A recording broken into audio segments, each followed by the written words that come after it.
Hello, this is Kirill from forexboat.com and welcome to the course on Forex trading. In today's tutorial we will answer the question, what is Forex and where it came from? Forex stands for foreign exchange. It is also sometimes abbreviated as simply FX. Investopedia defines foreign exchange as the exchange of one currency for another or the conversion of one currency into another currency. So simply put, foreign exchange is the exchange of currencies. Also, Investopedia continues this definition by saying that foreign exchange also refers to the global market where currencies are traded virtually around the clock. So let's have a look at an example. Say, for instance, you're going on a holiday to Europe. In that case, you will take your American dollars and go to the exchange shop and convert them into euros. By doing this, you've conducted a currency exchange and therefore you have become a participant of the Forex market. We will talk about the participants of Forex more in one of the future tutorials, but today let's have a look at the history of how this used to be back in the day, because it wasn't always as easy. So here's a timeline. And a long time ago, there was no money, no currencies, and people had to just exchange goods. And this was called barter. When some people would fish and other people would grow grains and crops, they would exchange some of their goods in order to have the best of both worlds. Next, around 2600 BC, Egyptians discovered gold. We're not really sure who discovered gold and when, but it's attributed to Egyptians around that time. People liked gold very much because it was very dense and it felt very heavy in your hands, and it felt more valuable than other things around. It was shiny and it was soft, so you could mold it into different shapes, and most importantly, it was very scarce. It was very hard to find, and that also increased its value. Next, around 1500 BC, gold was used, or countries started using gold for international trade. So instead of just exchanging goods, they would exchange gold for goods and goods for gold, and that kind of simplified things.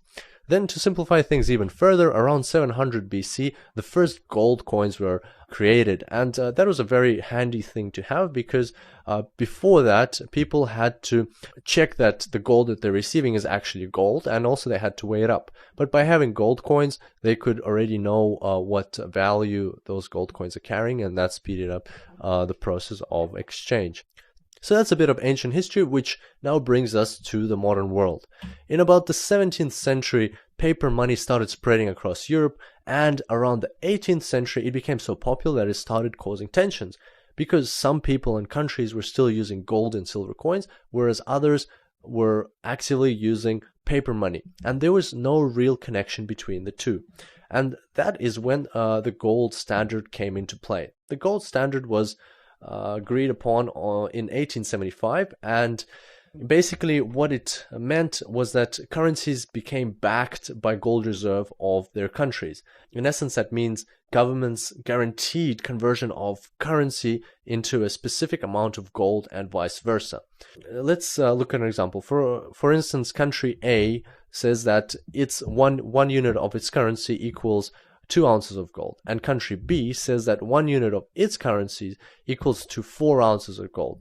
And that basically means that you now know how to convert currency of country A into currency of country B. That made things more simple, and also defined certain rules around how these transactions occurred. And the gold standard became the first standardized means of exchange in history. So that was a good idea in general, but then what happened was World War I struck and World War II.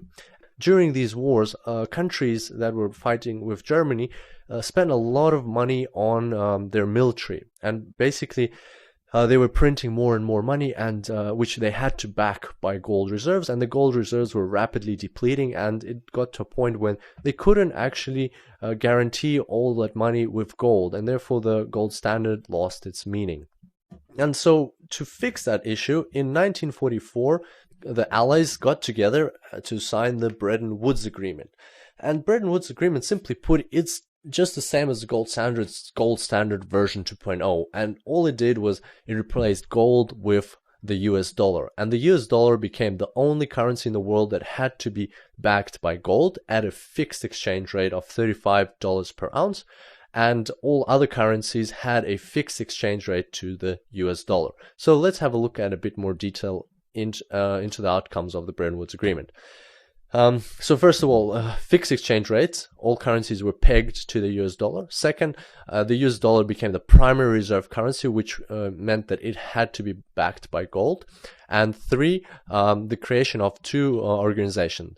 The International Monetary Fund, which is simply a pool of funds where all participating nations contribute to on a regular basis, and then if they have problems within their country, they can take money out of that pool, fix their problems, and then return it, plus pay some interest. And also the World Bank, which is a financial institution of the United Nations, meaning that its main purpose is to reduce poverty around the world and help developing countries. By the way, if you're wondering why it's called the Bretton Woods Agreement, that's because it was signed in a town called Bretton Woods in New Hampshire, USA. And as you can expect, when you create something which is basically the gold standard version 2.0, then there's a very high likelihood of it failing just as the gold standard did. And that's exactly what happened to the Bretton Woods Agreement. Over the years after World War II, gold reserves of the US started depleting very rapidly, and in 1971, US President Richard Nixon closed the gold window by telling all other countries that the US will no longer exchange gold for US dollars held in foreign reserves. This event marked the end of the Bretton Woods Agreement, and since then, the world has been using floating exchange rates between currencies, what we now know as the forex market.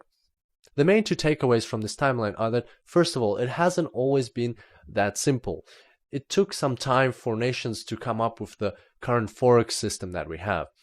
And secondly, that there have been several attempts at creating fixed exchange rates between currencies. For example, the gold standard and the Bretton Woods Agreement. And all of these events have failed because it is very artificial to put such constraints on currencies and try to control them. It also illustrates that the forex market that we currently have is by far the most natural thing that should govern the exchange rates of currencies between each other. This brings us to the end of today's tutorial. I hope you enjoyed it, and I look forward to seeing you next time. Until then, happy trading.